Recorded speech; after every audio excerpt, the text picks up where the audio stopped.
Halos aabot na hanggang tuhod ang taas ng tubig sa Batac San Nicolas Road ang bumungad sa mga taga Ilocos Norte. Bunsod ito na walang tigil na pagulang dala ng bagyong Julian. Batay sa datos sa Pag-asa Water Forecasting Center, signal number 2 ang nakataas sa Ilocos Norte, kabilang na ang ilang karatig probinsya.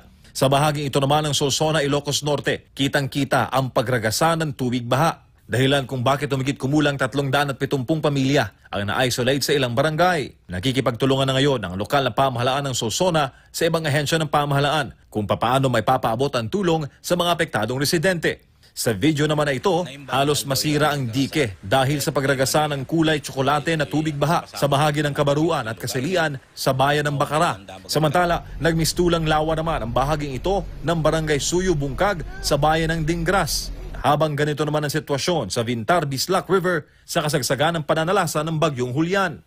Sa bayan naman ng Batac, ilang residente ang inilikas dahil sa pagbahang dulot ng malakas sa pag-uulan dala ng bagyo.